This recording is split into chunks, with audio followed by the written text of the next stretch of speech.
Welcome back to their channel. तो friends, आज हम देखेंगे चैप्टर नंबर 1 फ्रॉम क्लास 10। और फ्रेंड, इससे पहले मैंने चैप्टर 5 ऑलरेडी कंप्लीट कर दिया है। इसका एक्सरसाइज का सॉल्यूशन भी मैंने अपलोड कर दिया है, नहीं देखा है तो देख लेना। तो चैप्टर नंबर 1 है, chapter name is real number. तो रियल नंबर ये पूरा चैप्टर है और ये रियल नंबर है फ्रेंड्स। ये क्लास 8 या तो क्लास 7 में या तो 9 में कहीं ना कहीं इसका बेसिक लेवल का भी आपने स्टडी कर लिया होगा, पर ये क्लास 10 में थोड़ा एडवांस लेवल का होता है। तो इसमें देखते हैं फ्रेंड्स, आज हम पूरा इंट्रोडक्शन डिस्कस कर लेंगे और कल से या तो परसों से हम उसका एक्सरसाइज का सॉल्यूशन भी स्टार्ट कर देंगे। तो रियल नंबर मतलब क्या होता है, उसमें बहुत सारे टाइप्स के नंबर होते हैं। जैसे कि मैंने यहाँ पहला टॉपिक लिया है टाइप्स ऑफ नंबर, मतलब टोटली इतने टाइप्स के नंबर्स होते हैं। Natural number, whole number, integers, और फिर rational number, irrational number, composite number और प्राइम नंबर। पर ये सारे नंबर का टाइप हमें, मतलब कौन से टाइप्स में कौन से नंबर आते हैं वो आपको याद रखना बहुत ही जरूरी है, क्योंकि इसमें आप बहुत बार गलती करते हैं। जब हमारा बेसिक लेवल का आपने 7 या 8 में भी ये चैप्टर होता है रियल नंबर, तो उसमें आपने सिर्फ बेसिक लेवल का ही देखा होगा। और ये क्लास 10 में क्या है कि इसमें थ्योरम्स भी आएंगे, वो भी आपको अच्छे से याद रखना जरूरी होगा। तो पहला हम देखते हैं नेचुरल नंबर। मैंने जो यहाँ सीक्वेंस पे लिखा है ना फ्रेंड्स, ये सीक्वेंस अच्छे से आप याद रखेंगे ना तो आपको कभी भी गलती नहीं होगी, क्योंकि मैंने पहले क्या है कि सिर्फ नंबर है 1 to 5 तक लिखा है, मतलब आप इंफिनिटी तक लिख सकते हैं। फिर जीरो ऐड हुआ, फिर नेगेटिव नंबर ऐड हुए, उसके बाद क्या हुआ, फ्रैक्शन वाले नंबर भी आ गए, उसके बाद आए इरेशनल नंबर। तो पहले तो ये बेसिक लेवल का जो टाइप्स ऑफ नंबर है वो भी आपको याद रखना जरूरी है। तो पहले देखते हैं नेचुरल नंबर। नेचुरल नंबर मतलब कौन से नंबर्स होते हैं, तो मैंने यहाँ लिखा ही है जिसमें जीरो नहीं आएगा और नेगेटिव नंबर नहीं आएगा, सिर्फ पॉजिटिव होल नंबर आएंगे, पॉजिटिव नंबर्स ही आएंगे। तो कहाँ से स्टार्ट होता है, 1 से लेके इंफिनिटी तक, पर पॉजिटिव नंबर्स ही आएंगे नेचुरल नंबर में। उसमें जीरो नहीं आएगा, नेगेटिव नंबर्स भी नहीं आएंगे। उसके बाद देखते हैं होल नंबर। तो होल नंबर में कौन से नंबर आएंगे, होल नंबर में सारे नेचुरल नंबर तो आ जाएंगे, पर उसके अलावा एक नंबर और ऐड हो जाएगा, वो कौन सा है, जीरो। सारे नेचुरल नंबर आ जाएंगे पर एक जीरो ऐड कर देंगे तो वो हो जाएगा होल नंबर। नेक्स्ट है इंटीजर्स। तो इंटीजर्स में क्या होता है फ्रेंड्स कि उसमें नेचुरल नंबर भी आएंगे, होल नंबर भी आएंगे और नेगेटिव नंबर भी आएंगे। जैसे कि यहाँ मैंने -2 से स्टार्ट किया, -2, -1, 0, 1, 2। तो क्या है, ये जो यहाँ से लेके है वो कैसे है, नेचुरल नंबर है। फिर 0 से 15 तक था, तो ये 0 ऐड कर देंगे तो कैसे नंबर हो जाएगा, होल नंबर। और उसमें नेगेटिव नंबर ऐड कर देंगे तो वो कैसा हो जाएगा, इंटीजर्स नंबर हो जाएंगे। Rational number. तो रेशनल नंबर में कौन से नंबर आएंगे, फ्रैक्शन वाले आएंगे, पॉइंट वाले और नेगेटिव नंबर्स भी उसमें आएंगे, जो नेगेटिव इंटीजर में आते हैं और रेशनल नंबर में भी आएंगे, और पॉइंट वाले नंबर्स भी आएंगे और फ्रैक्शन वाले नंबर्स भी रेशनल नंबर में आएंगे। नेक्स्ट है इरेशनल नंबर। तो इसको थोड़ा अच्छे से समझना, क्योंकि ये थोड़ा बहुत कंफ्यूजिंग है। तो इरेशनल नंबर में क्या होता है, जिसकी मैंने यहाँ लिखा है पाई। तो पाई की वैल्यू आपको पता ही होगी, और आगे बहुत बार पाई के रिलेटेड वैल्यू क्वेश्चंस होते हैं। तो पाई की पाई है तो वो भी इरेशनल होगा। फिर इन रूट वाले नंबर वो भी इरेशनल नंबर हो गए। उसके बाद ऐसे कोई नंबर है जैसे कि 0.1 करके यहाँ क्या है, सिमिलर नंबर है पर क्या है, इंक्रीज होते जाए। जैसे कि यार 0.1 था, उसके बाद 0.01 हो गया, उसके बाद 0001 हो गया। तो इस टाइप के जो नंबर हो गए उसको हम क्या बोलेंगे, इरेशनल नंबर बोलेंगे। तो काफी लोगों को ऐसा भी कंफ्यूजन होता होगा कि सारे रूट वाले नंबर रेशनल इरेशनल नंबर होंगे, तो ऐसा नहीं है। सारे रूट वाले नंबर इरेशनल नंबर नहीं होंगे। और मैं जैसे कि मैंने यहाँ बोला कि 5 है तो ये इरेशनल नंबर है। फिर मैं लिखती हूँ यहाँ 9, तो ये इरेशनल नंबर नहीं है। क्यों, क्योंकि 9 है वो 3 का परफेक्ट स्क्वायर है। कहीं ना कहीं रूट में परफेक्ट स्क्वायर होगा तो वो इरेशनल नंबर नहीं होगा। ये किसी का परफेक्ट स्क्वायर नहीं है तो ये कैसा है, इरेशनल नंबर है। पर 9 किसी का परफेक्ट स्क्वायर है। जैसे कि मैं यहाँ लिखूं 25, तो ये भी इरेशनल नंबर नहीं होगा, क्योंकि 25 5 का परफेक्ट स्क्वायर है। जैसे कि मैं यहाँ लिखूं इन रूट 4, तो इन रूट 4 है वो भी इरेशनल नंबर नहीं होगा, क्योंकि इन रूट 4 4 2 का परफेक्ट स्क्वायर है। मतलब रूट के अंदर कोई परफेक्ट स्क्वायर होगा तो वो इरेशनल नंबर नहीं कहलाएगा। तो ऐसे कोई नंबर होगा, जैसे कि यहाँ मैं लिखूं 3 तो ये रेशनल नंबर है। जैसे कि मैं यहाँ लिखूं 5 तो ये रेशनल नंबर है। मतलब ये किसी का परफेक्ट स्क्वायर नहीं है। 7 तो ये किसी का परफेक्ट स्क्वायर नहीं है। तो ये कैसे नंबर है? इरेशनल नंबर है। पर रूट के अंदर कोई परफेक्ट स्क्वायर है तो वो इरेशनल नंबर नहीं होगा। उसके बाद देखते हैं दूसरा है composite number and prime number. और ये भी देख, तो ये भी आपने 7 या तो 6 में आपने देख लिया है कि कॉम्पोजिट नंबर किसको बोलते हैं और प्राइम नंबर किसको बोलते हैं। पर इससे पहले भी मैंने नंबर सिस्टम पे पूरा वीडियो बनाया है जिसमें ये सारे टाइप्स है वो मैंने बहुत डीप में आपको समझाया है। तो अगर वो रेफरेंस के तौर पे आपको वीडियो देखना है तो आप देख लेना, मेरे चैनल पे अवेलेबल है। तो देखते हैं कॉम्पोजिट नंबर और प्राइम नंबर। तो कॉम्पोजिट नंबर और प्राइम नंबर में क्या होता है तो उसको देखते हैं। कॉम्पोजिट नंबर और प्राइम नंबर फ्रेंड्स आपने ऑलरेडी 6, 7 या तो 8 में पढ़ लिया है, फिर भी आप उसमें गलतियां करते हैं और क्योंकि आप अच्छे से समझते नहीं है जब हम थ्योरी समझाते हैं तब। तो अच्छे से देख लेना कॉम्पोजिट नंबर और प्राइम नंबर में क्या डिफरेंस है, कॉम्पोजिट नंबर किसको कहते हैं और प्राइम नंबर किसको कहते हैं। तो पहले हम देखते हैं प्राइम नंबर। तो प्राइम नंबर मतलब क्या है कि जिसका फैक्टर खुद नंबर और 1 के अलावा कोई और फैक्टर नहीं है उसको हम क्या बोलेंगे? प्राइम नंबर बोलेंगे। जैसे कि मैं यहाँ लिखूं 2 तो 2 है खुद के टेबल में होता है और 1 के टेबल में होता है और किसी के टेबल में 2 नहीं होता है। तो ये हो गया प्राइम नंबर। सबसे छोटा और पहला प्राइम नंबर है 2 है। उसके बाद मैं बोलूँ 3 तो 3 भी प्राइम नंबर है, खुद के टेबल में होता है और 1 के टेबल में और किसी के टेबल में नहीं होता है। उसके बाद में बोलूं 5 तो 5 भी क्या एक प्राइम नंबर है, खुद के टेबल में होता है और 1 के टेबल में और किसी के टेबल में नहीं होता। तो 6 है क्या वो मैं प्राइम नंबर ले सकती हूँ? नहीं ले सकती क्योंकि 6 है वो 2 के टेबल में भी होता है और 3 के टेबल में भी होता है और 1 के टेबल में। तो ये प्राइम नंबर नहीं होगा। 7 है तो ये 7 है वो कैसा है? प्राइम नंबर है क्योंकि वो खुद के टेबल में और 1 के टेबल में होता है और किसी के टेबल में नहीं होता। तो इसको हम बोलेंगे प्राइम नंबर। जो खुद के टेबल में होते हैं और किसी के टेबल में नहीं होते हैं 1 के अलावा उसको हम क्या बोलेंगे? प्राइम नंबर बोलेंगे। उसके बाद देखते हैं कॉम्पोजिट नंबर। तो ये इसका क्या हो जाएगा? अपोजिट हो जाएगा। कॉम्पोजिट नंबर क्या होगा? 1 के टेबल में, खुद के टेबल में और किसी और के भी टेबल में होंगे ऐसे नंबर को हम क्या बोलेंगे? Composite number. तो पहला मैं लिखती हूँ यहाँ जैसे कि 4 खुद के टेबल में, 1 के टेबल में और किसके टेबल में होता है? 2 के टेबल में होता है। उसके बाद में यहाँ लिखूँ 6 तो 6 खुद के टेबल में होता है, 2 के टेबल में होता है, 3 के टेबल में होता है, 1 के टेबल में भी होता है। उसके बाद में यहाँ लिखूँ 8 तो 8 2 के टेबल में, 4 के टेबल में होता है और खुद के टेबल में होता है।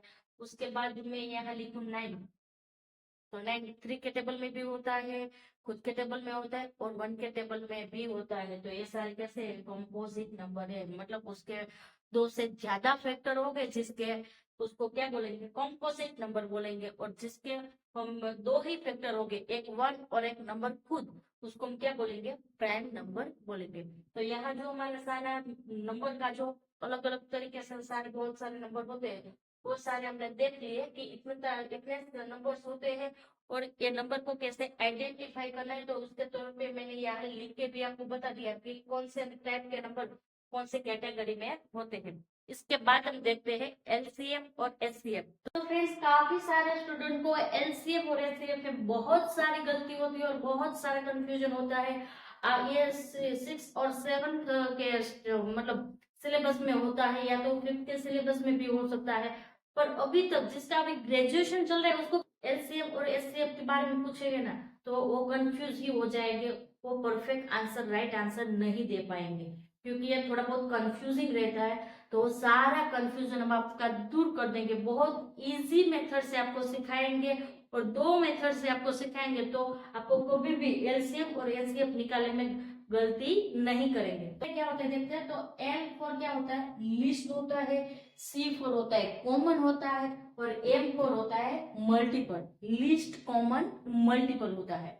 तो ये भी आपको याद रखना है, काफी बार कॉम्पिटिटिव एग्जाम इसका फुल फॉर्म भी आ सकता है, कहाँ से भी कहीं से भी कुछ भी आ सकता है। तो मैं यहाँ एग्जाम्पल के तौर पे यहाँ पहले लेती हूँ 10 और लेती हूँ 20 तो इसका हम एलसीएम निकालेंगे। तो ये पहला मेथड है जो मैं आपको सिखा रही हूँ। उसके बाद मैं दूसरे मेथड से भी सिखाऊंगी आपको, जो मेथड इजी लगे वो आपको यूज करना है आगे। तो पहले 10 के मल्टीपल अब मैं मल्टीपल क्यों लिख रही हूँ, क्योंकि यहाँ लास्ट में क्या है, लिस्ट कॉमन मल्टीपल। तो हम पहले क्या करेंगे, 10 के मल्टीपल्स लिखेंगे। अब मल्टीपल्स वर्ड भी नहीं समझ में आ रहा तो मैं आपको एक मतलब आपको समझ में आ जाए ऐसा वर्ड बोलती हूँ कि पहाड़ा लिखेंगे, मतलब उसका टेबल लिखेंगे, 10 का टेबल लिखेंगे और यहाँ 20 का 25 का टेबल लिखेंगे। और टेबल समझ में आ रहा है और आपको अच्छा सा आपका मैथ्स का बेस है वो स्ट्रॉन्ग है, तो आप ऐसे मान लो कि इसका मल्टीपल्स लिखेंगे। तो 10 का मल्टीपल्स पहला तो क्या होगा, फुल 10 होगा। उसके बाद आएगा 20, मतलब उसका टेबल ये हम लिख रहे हैं। उसके बाद आएगा 30, उसके बाद आएगा 40, उसके बाद आएगा 50, 60, 70, यहाँ तक हम रख देते हैं। ये इन्फिनिटी तक चलता ही जाएगा क्योंकि टेबल है वो, आप जितने भी लिखो कम ही है, वो तो चलता ही जाता ही है। हम जो सीखे हैं टेबल वो 10 तक सीखे हैं, पर ऐसा नहीं है कि टेबल 10 से खत्म हो जाते हैं। उसके बाद 25 के मल्टीपल्स लिखते हैं, तो पहला तो होता है 25 खुद। उसके बाद क्या आएगा, 25 के बाद आएगा, उसको 2 से मल्टीप्लाई करेंगे तो 50 होगा। उसके बाद उसको 3 से मल्टीप्लाई करेंगे तो क्या होगा, 75 होगा। उसके बाद 4 से मल्टीप्लाई करेंगे तो 100 होगा। 5 से करेंगे तो 125 होगा। 6 से करेंगे तो 150 होगा। 7 से करेंगे तो 175 होगा। यहाँ से हम स्टॉप कर देते हैं, ये चलता ही जाएगा जहां तक आपको लिखना है।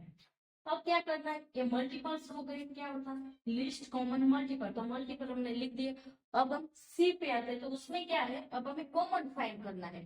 तो दोनों में कौन सा नंबर है जो कॉमन है, तो पहले देखते हैं 10, तो यहाँ 10 है, नहीं है। 20 यहाँ 20 है, नहीं है। 30 है यहाँ, नहीं है। 40 इसमें है, नहीं है, कहीं नहीं है 40। उसके बाद 50 इसमें है, यस है, यहाँ भी है,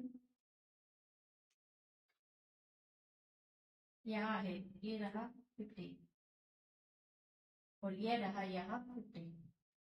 अब दूसरा हम देखते हैं कॉमन कौन सा है यहाँ, तो 60 इसमें है, इसमें है, नहीं है। 70 इसमें है, इसमें नहीं है। और इसको मैं आगे लिखती, सपोज कि मैं यहाँ लिखती तो यहाँ से भी मैं लिख सकती, जैसे कि 80, फिर 90, फिर 100, फिर 110, ऐसे भी मैं यहाँ तक लिख सकती। तो मुझे एक और मल्टीपल मिल जाता, कौन सा, 100, क्योंकि इसमें है 100 और इसमें है, तो दो हो गए, दो इनफ है। बाकी आगे भी बहुत सारे निकल सकते हैं, ऐसा नहीं है कि दो ही निकलेंगे, बहुत सारे निकल सकते हैं सेम, मतलब कॉमन मल्टीपल। तो इसमें हम देखते हैं तो क्या है, यहाँ हमें मिला है 50 और 100, ये दोनों में क्या है, कॉमन है।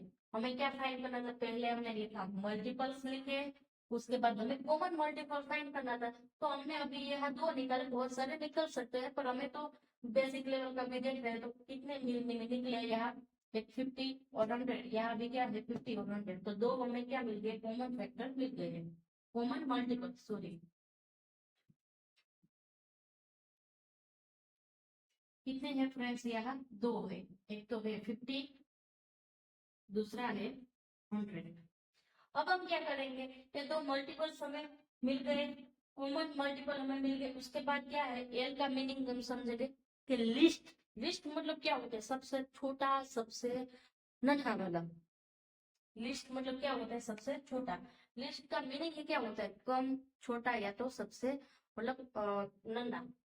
तो यहाँ क्या है, सबसे छोटा लिस्ट, यानी कि सबसे छोटा कौन सा, उसका मल्टीपल है 50 है। कौन सा है फ्रेंड्स, 50 है, क्या है 50 है। तो ये दोनों का एलसीएम फ्रेंड क्या हो गया, 50 हो गया।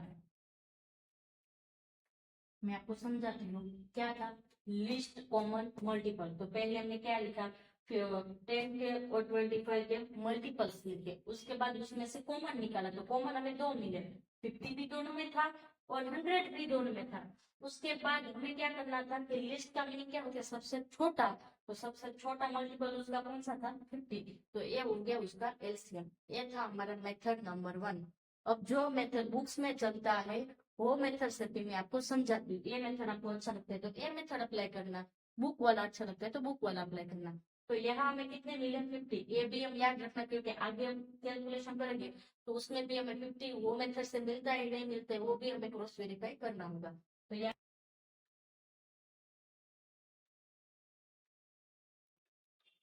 तो अब हम दूसरी मेथड से समझते हैं। तो पहले में आंसर क्या मिला था, एलसीएम ये दोनों का मिला था 50 मिला था, तो वो भी यहाँ लिख लेते हैं। तो हमें ये मेथड से भी 50 कैसे मिलते हैं वो भी देख लेते हैं। तो जो बुक में चलता है और बेसिक जब आप 6-7 से पढ़ते आ रहे तब से जो एलसीएम सिखाने का आपको स्कूल में टीचर ने सिखाया वो मेथड से भी आप समझेंगे।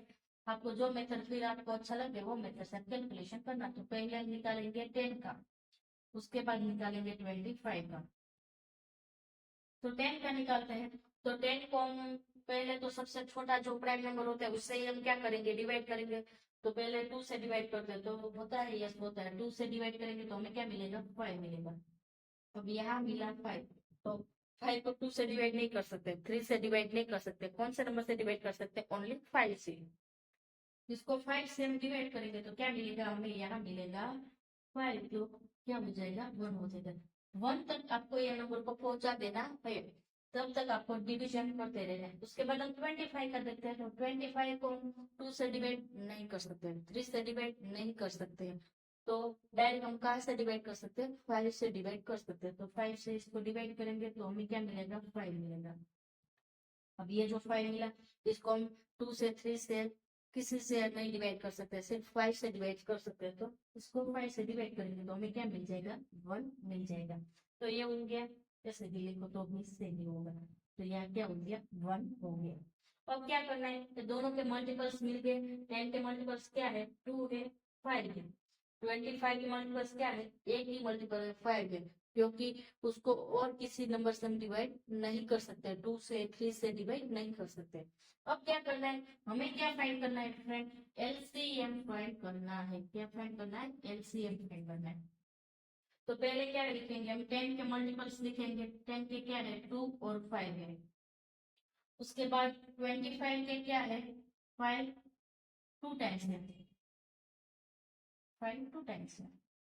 अब क्या करना है, अब ये वर्ड को हम अच्छे से समझेंगे, लिस्ट कॉमन मल्टीपल। तो पहले जो कॉमन है ना उसको हम एक ही बार ही लिखेंगे। ये जो बुक वाली मेथड है ना जो आप स्कूल में पढ़ते हैं उसमें क्या है, उसका रूल क्या है कि जब आप एलसीएम निकालते हैं दोनों नंबर के मल्टीपल लिखते हैं तो जो नंबर कॉमन है ना उसको आप एक बार ही लिखेंगे। कितनी बार लिखेंगे, एक बार ही लिखेंगे। तो इसका एलसीएम क्या होगा, यहाँ उसका मल्टीप्लिकेशन करते हैं। तो 5 इसमें भी है और इसमें भी है, तो 5 हम एक बार लिखेंगे, ये हो गया कॉमन मल्टीपल। उसके बाद जो बचते हैं उसको मल्टीप्लाई कर देंगे इसके साथ। तो उसके बाद क्या बचा, 2 है और अगेन एक और 5 है, तो इसको मल्टीप्लाई कर देंगे। अब इसका मल्टीप्लिकेशन करते हैं। तो 5 को 2 से मल्टीप्लाई करेंगे हमें क्या मिलेगा फ्रेंड्स, 10, और 10 को 5 से मल्टीप्लाई करेंगे हमें क्या मिलेगा, 15। पहली मेथड से भी फ्रेंड हमें क्या मिला था, 50 ही मिला था।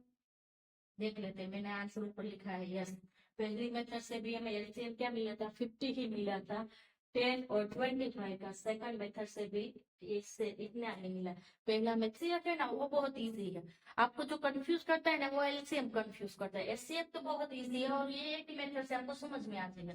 जैसे कि यही नंबर हम यहाँ कंटिन्यू करते हैं, यहाँ है पहला 10 है, उसके बाद है 25, तो इसके फैक्टर्स हमें लिखने हैं।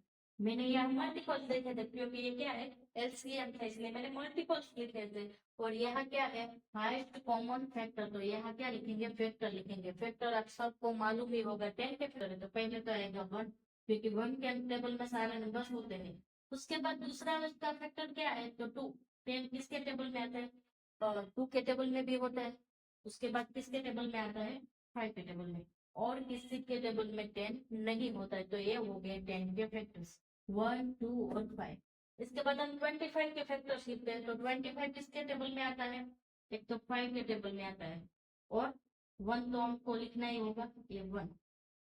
उसके बाद किसी के टेबल में 25 नहीं होते, तो 25 के फैक्टर हो गए 5 और 1, और 10 के फैक्टर्स हो गए 1 2 और 5। अब हमें क्या बोला है, हाईएस्ट कॉमन फैक्टर। तो कौन सा ऐसा फैक्टर है जो दोनों में है, तो एक यहाँ है 5 और यहाँ है 5, तो उसका एचसीएफ क्या हो जाएगा, 5 हो जाएगा। ये हो गया इसका एचसीएफ। मतलब ये जो दोनों नंबर है वो दोनों नंबर को हम 5 से डिवाइड कर सकते हैं। इसको भी हम 5 से डिवाइड कर सकते हैं और इसको भी हम 5 से डिवाइड कर सकते हैं। ये था हिंदी में। आपको अच्छे से आपकी लैंग्वेज में समझ में आ जाए तो बोलो कि ऐसा कौन सा नंबर जो ये दोनों नंबर को काट सके यानी कि डिवाइड कर सके। तो 5 है, ये दोनों नंबर को डिवाइड कर सकता है यानी कि काट सकता है। तो ये था एचसीएफ। ज्यादातर जब नाम एचसीएफ और एलसीएम का आता है तो सब क्या है, इसको अज्यूम कर लेते हैं कि ये जो लंबी चौड़ी कैलकुलेशन वाला होता है इसको ही अज्यूम कर लेते हैं, और इसके बदले में ये जो एचसीएफ बेचारा जो इजी है वो भी बदनाम हो जाता है एलसीएम के पीछे। तो यहाँ फ्रेंड्स हमारा एलसीएम और एचसीएफ का टॉपिक कंप्लीट होता है रियल नंबर में। उसके बाद टॉपिक नंबर 3 देखते हैं। पहला था टाइप्स ऑफ नंबर, दूसरा था एचसीएफ एलसीएम, और इसके बाद ये प्राइम फैक्टराइजेशन। तो फ्रेंड ये सारे जो टॉपिक हम देख रहे हो 6, 7, 8, 9, 10 में कहीं ना कहीं आपके सिलेबस में आ गया। फिर से हमें देखना इसलिए है क्योंकि आप भूल जाते हैं जब एक ईयर कंप्लीट होता है, एग्जाम कंप्लीट होता है, उसके बाद आप सारा सिलेबस भूल जाते हैं। इसलिए मुझे ये रिपीट करवाना पड़ रहा है क्योंकि ये सारे टॉपिक आपने ऑलरेडी आगे कहीं ना कहीं पढ़ लिए हैं। तो प्राइम फैक्टराइजेशन देखते हैं फ्रेंड। तो प्राइम फैक्टराइजेशन भी आपने आगे पढ़ लिया है, फिर भी हम देखेंगे।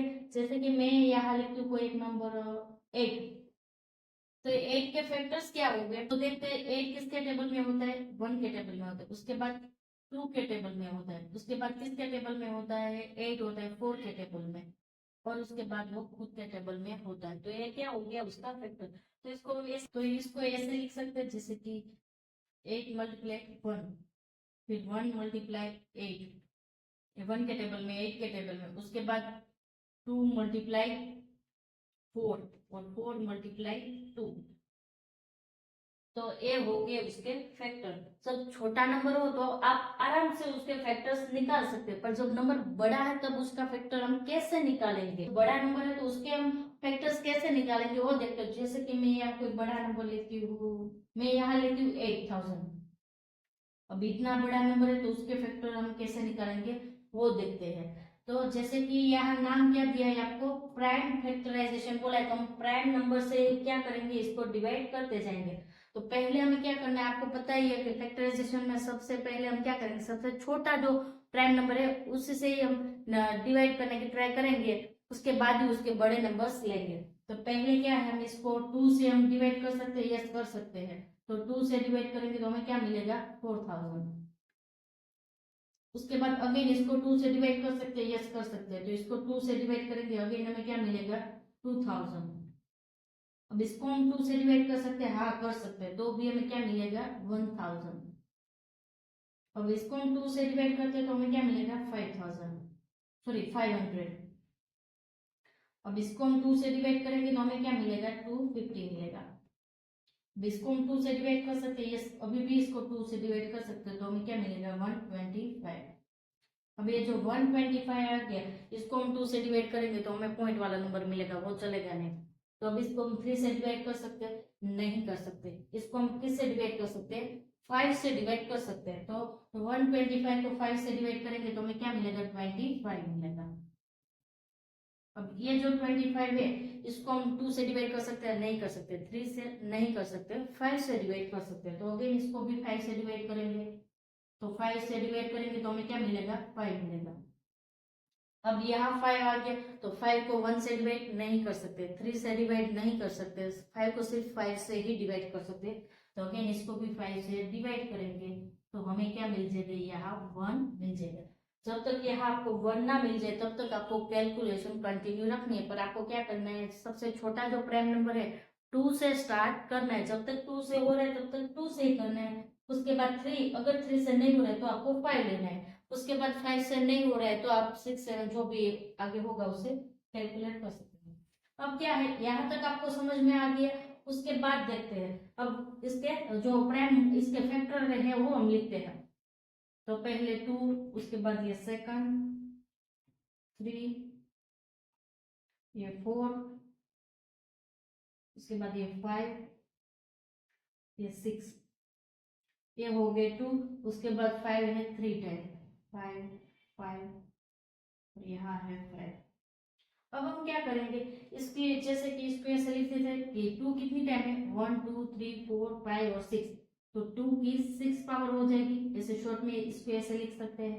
मल्टीप्लाई क्या करेंगे, 5 कितनी टाइम है, 3 टाइम है, तो 5 की पावर हो जाएगी 3 यानी कि 5 का क्यूब।